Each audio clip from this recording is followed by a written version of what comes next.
بيبدأ الفيلم بمؤتمر وبنلاحظ ان هم بيبقوا قاعدين مستنيين حد، وفجأة واحد من اللي قاعدين بيقوم قايل ما تيجي نطرده، وكلهم بيوافقوا، وبيقوم قايل خلاص انا هكلم الرئيس علشان يطرد مستر بين. وبنروح لبين واللي بيكون في بيته وماسك مكنة الحلاقة وعمال بيدرج في وشه، وبيبص للساعة وبيلاقي نفسه اتأخر وبيجري عشان يشرب كوباية الشاي، بس الكوباية بتقع منه بتتكسر، وبيحاول يدور على كوباية تانية بس ما بيلاقيش، يتكن بقى ويسكت، لا بيقوم حاطط معلقة شاي على معلقتين سكر في بقه وشوية لبن وشرب شوية مية سخنة، وبكده يكون شرب أحلى كوباية شاي بلبن في بق واحد. وبنروح للمؤتمر وتشارلز بيقول لهم ان لوحه ام ويستلز لسه جايه معرض جيريسون اللي في كاليفورنيا النهارده، وان دي اغلى صفقه في التاريخ، وان اللي عاوز يشوف اللوحه دي بس بيدفع 20 مليون دولار. والسكرتيره بتقاطعهم وبتقول لهم ان الرئيس جاي دلوقتي، وتشارلز بيقول للسكرتيره مستر بين بره، والسكرتيره بتقول له اه، وبيقول لها اصل احنا هنطرده، والسكرتيره بيبان على وشها البهجه. وفي عز ما تشارلز عمال يقول كلام صح الصح على بين، بيكون قاعد بره وفي سبع نومه وعمال يحلم بالمكنه النحله اللي نفسه يشتريها. وبيخش الرئيس وتشارلز بيقول له قبل ما نبدا في الشغل عايز اقول لك حاجه، مستر بين اشتغل معانا سنتين وما جاش غير، والرئيس بيقاطعه وبيقول له هيشتغل اكتر من كده. يا ابني بين ده ولد عظيم وانا ساستقيل لو قربت له. وكلهم بيبقوا قاعدين مستغربين من كلام الرئيس، وبيكون بين قاعد بره وبيحس ان مناخيره، وبيقوم مطلع المنديل بتاعه وفرده وبيدوس، وبيخلص ولسه هيحط المنديل في جيبه وبيحس ان لسه ما طلعش، وبيطلع المنديل تاني وبيدوس اكتر، وبيبص للسكرتيره وبيقول الحمد لله طلع خلاص. وبنروح لتشارلز واللي بيقول للرئيس المعرض جيريسون اللي في كاليفورنيا محتاج عالم مبتكر وذكي يمثل اللوحه، وطبعا العالم العظيم ده هيكون مستر بين، وكلهم بيسقفوا وبيبقوا مبسوطين لان كده كده مستر بين ماشي. وبنروح لكاليفورنيا وصاحب المعرض بيقول في مؤتمر لوس انجلوس بعت لنا شخص اسمه بين، وده اللي هيقول خطاب عن اللوحه، وبيقولوا انه ذكي ودماغه شغاله، وبيقول له واحد اسمه ديفيد انه هيكون مشرف في افتتاح اللوحه في المعرض. بس صاحب المعرض بيسال بين هيقعد فين، وديفيد بيقول له سيب المكان ده عليا. وبيروح البيت وبيقول لمراته ان في واحد هيجي يقعد معانا شهرين بس، ومراته ما بتوافقش، وبيروح يقول لعياله ان في واحد عبقري هيجي يقعد معانا شهرين بس وهيمشي، بس ما بيوافقوش. وديفيد بيقف وبيقول انا راجل البيت وكلمتي تمشي في البيت ده، مفهوم؟ وبنروح لبين واللي بيكون رايح يركب الطياره، والسكرتيره بتوقفه وبتقول له انت يا استاذ انت في الدرجه الاولى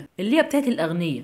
وبين بيبص على التذكره وبيقول ايه ده بجد، وبيبص على الناس التانية وبيقول لهم يلا يا فقراء، وبيروح يقعد جنب راجل غلبان قاعد في حاله، وبيقوم مطلع الكاميرا ومصوره وبيقول له غفلتك، والراجل ما بيبقاش طايقه، وبين بيقول له والله كنت بهزر معاك. وبيجي الليل وبين ما بيبقاش لاقي حاجه يحارب فيها، وبيسمع الواد الصغير هو بيقول لامه انا تعبان ياما، وبين بيقول له تاخد، والطفل بيقول له لا، وبين بيقول له ما كنتش هديك اصلا. وبيلاقي الراجل العجوز نايم في امان الله، يسكت بيقوم نفخ الكيس ولسه يفرقعه في وشه، بيقوم الهوا طالع من الكيس. وفي عز ما هو عمال بيدور على اي حاجه يفرقعها في وش الراجل الغلبان، الطفل الصغير بيبقى ماسك كيس وعمال بيرجع فيه، وبين بيلاقي كيس مع الواد الصغير بيقوم واخده منه وفرقعه في وش الراجل، بيعمل له ماسك بالبيستاشيو. وبين بينزل من الطياره وهو مستخبي ورا واحد، وبيشوف شرطيين واقفين ومعاهم سلاح، يسكت ويتكن بيقوم عامل نفسه هيطلع سلاح من جيبه، اول ما الشرطيين بيبصوا له بيطلع ايده وبيروحوا له، وبين بيلف وشه بيقوم جاري، والشرطي بيكلم الداخليه وبيقول لهم سطو مسلح في المطار، وبيمسكوه بيقولوا نزل المسدس اللي معاه، وبين بيقوم حاطط ايديه في جيبه ومطلع ايده على هيئه المسدس وبيقول لهم اهو،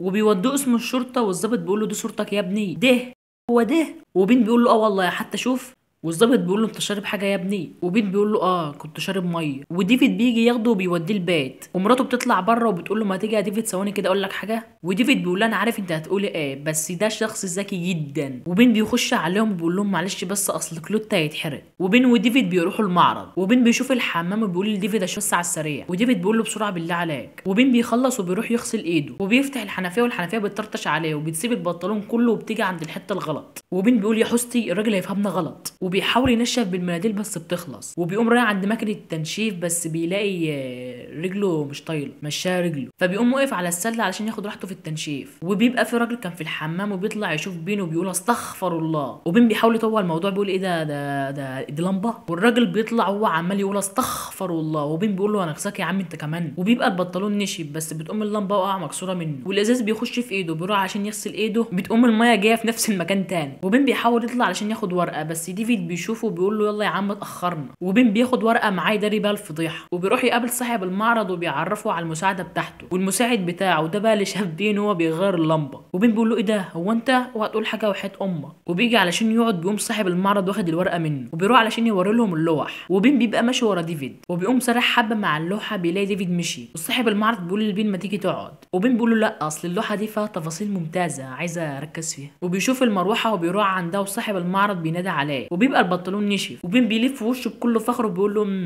عايزني الله، والمساعدة بتقول له الجنرال هيجي الساعة 10 وهنكشف اللوحة الساعة 10 ونص، وفي الساعة 11 هتبدأ خطابة، وبين بيستغرب لأنه ما كانش عارف إن هو يقول خطاب، وصاحب المعرض بيقول له انت مش هتقعد كتير هي نص ساعة خطاب بس، وبين كان مفكر نفسه هيحرس اللوحة 5 دقايق بس وهياخد فلوسه ويطير لبيته، وبيروحوا البيت وديفيد بيلاقي بين باصص كده على صورة، وديفيد بيقول له الصورة دي غالية عند مراتي قوي لأن مامتها ادتها لها قبل ما تموت بيوم، وبين بيمسك جوهرة وديفيد بيقول له لا الجوهرة دي غالية قوي حطها هناك اهو، وبيروح لمراته ومراته بتقول له جبته تاني صح، وبتنادى على اولادها علشان يمشوا ويروحوا عند ابوها لانها كانت متفقه مع ديفيد ان بين يقعد يوم واحد بس وما يجيش تاني، وديفيد بيحاول يهديها وبيقنعها وبيخليها توافق، وبين بيمسك الجوهره وبيحطها على شريط الكاسيت وبيكون بيحاول يعلي التلفزيون بس بيكون ده شريط الكاسيت، وبيقوم مفتوح وبتقوم الجوهره متدغدغه هي والصوره، ومرات ديفيد بتسيب البيت وبتطفش، وبين بيقول لديفيد بتزعلي ليه يا ابني عيب كده دي مراتك، وديفيد بيقول له بالمناسبه دي والله لا مفسحك وبيوديه الملاهي، وبين بيقول له تعالى نخش اللعبه دي، وبيبقوا الناس كلهم عاملين بيصوتوا الا بين قاعد نايم، وبيخلص وما بيعجبوش الموضوع وبيقول لديفيد احجز لنا كمان تذكرتين، وبيروح يلعب في اعدادات اللعبه وبيخلص وبيقول لديفيد امسك نفسك بقى، وبتبدا اللعبه والناس عماله تطير الا بين فرحان وعمال يصوت، وبيوديه اسم الشرطه وبيسيبوه لوحده، وبين بيشوف مرايه وبيفضل يعمل حركات بلهوانيه وبيفضل يترقص وبتبقى دي مرايه شفافه، والظابط وديفيد بيبقوا شايفينه، والظابط بيقول لديفيد هو ده العبقري، وديفيد بيقول لهم ما قالوا لي كده، والظابط بيقول ده لو شرب حته ب 200 مش هيعمل كده، وبيروحوا البيت والباب بيخبط وديفيد بيفتح وبيلاقي صاحب المعرض جاي هو ومراته، وبيبقى ناس ان هو كان عازمهم على الغدا النهارده، وبيروح المطبخ وبيقول للبين انت بتعرف تطبخ، وبين بيقوم مطلع فرخه اكبر من حياتي من الثلاجه وبيحشرها في الميكروويف وبيقفل عليها، وديفيد بيقول له انت متاكد من اللي انت بتعمله ده،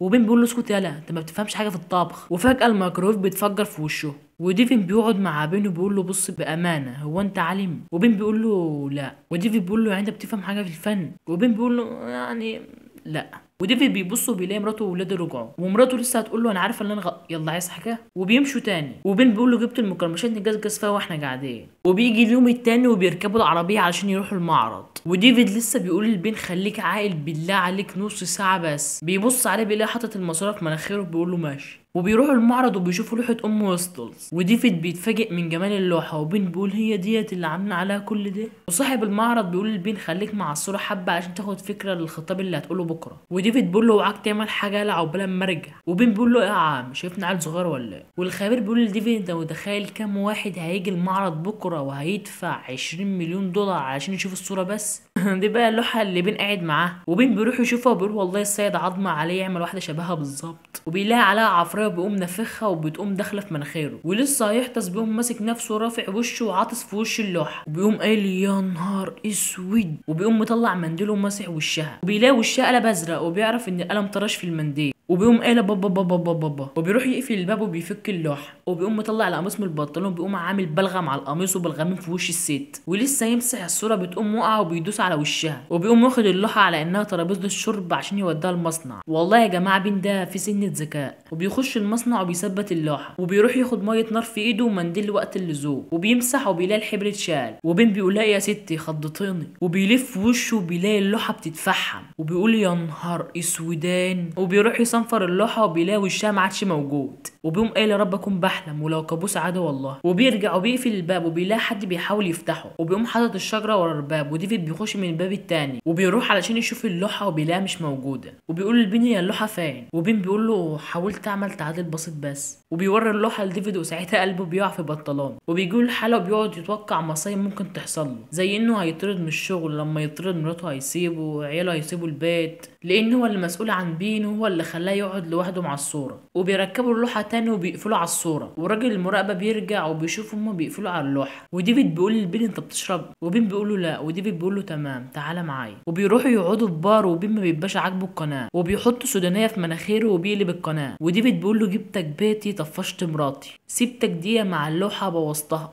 يا ريتك بوظتها شوهتها، اعمل ايه معاك تاني، يا ريتني يا اخي ما اتولدت. وبيقوم معيط. وبين بيقول له خلاص خلاص بقى اجيب لك شوكولاته. وبيروحوا البيت وديفيد بينام. وبين بيبقى قاعد عمال ياكل وبيجيله فكره كده. وبيطلع اوضه ابن ديفيد انه بياخد بعض المعدات زي مكنه استشوار والبان وبودره اسهال وبالطين وشورت، وهتعرف ليه دلوقتي. وبيركب عجلة التزحلق وبيروح المعرض، وبيحاول يعمل صوت علشان يشتت عامل الحراسة، وعامل الحراسة بيتجه للصوت. وبيقوم بين داخل على كوباية الشاي بتاعة الحارس، وبيبقى مكتوب على العلبة معلقة واحدة فقط لعمل اسهال مفرط. وفعلا بين سمع الكلام وحط علبة واحدة بس، وبياخد مفتاح حمام الرجالة وبيبدله بالمفاتيح التانية. والحارس بيرجع وبياخد بق من الشاي، وبيقوم جري على الحمام واخد المفتاح، بس الباب مش راضي يفتح ندي المفتاح الغلط. وبين بيروح ياخد اللوحة التقليد، والحارس بيرجع ياخد المفتاح بس بيكون بين خد اللوحة. والحارس بيقوم واخد كل المفاتيح على سبيل ان المفتاح يفتح الباب، بس كل المفاتيح بتقع على الارض وبيحاول يدور على المفتاح الصح. وبين بيخش غرفة اللوحة وبيحط الشرطة على راسه علشان يمسك الكشاف. يا جماعة بين ده والله في سنة ذكاء انا حاسس بيها. وبيقوم فاكك اللوحة الاصلية وبياكل كل اللي بان، وبيطلعه تاني علشان يلزق اللوحة التانية. وبياخد البيض وبيحطه على اللوحة علشان تبان زي الاصلية، وبيرجعها لمكانها وبيقفل الخزنة. وبين بكده يكون اتم المهمة بنجاح، والحارس اتم النزول بنجاح. وبيصحوا تاني يوم علشان يروحوا افتتاح اللوحة. ولسه بين هيقول لديفيد، ديفيد بيقول له مش عايز اسمع صوتك خالص. والجنرال بيوصل للمعرض، وبين وديفيد بيوصلوا بعده، وبيبداوا الافتتاح وبيكون حاضر اثرياء البلاد. والجنرال نيوتن بيفتح الصورة وبتطلع من غير اي تشويه. وديفيد بيقول ازاي عملتها ازاي يلا. وبين بيقول له ما بحبش اتكلم عن نفسي كتير. والرئيس بيقول لبين جهز نفسك يلا عشان خطبك دلوقتي. وبين بيقول لديفيد اعمل ايه، الحقني يلا الحقني يلا. طبعا الدكتور مستر بين خبير الفن الايطالي هيحكي لنا شويه عن اللوحه، وكلهم بيسقفوا. وبين بيخش بكل ثقه وبيقول لهم انا مستر بين، وبيلاقيهم كلهم سقفوا. بيقول في سره شكلهم ناس عبطوا ولا ايه. طبعا بخبرتي الواسعه في عالم الفن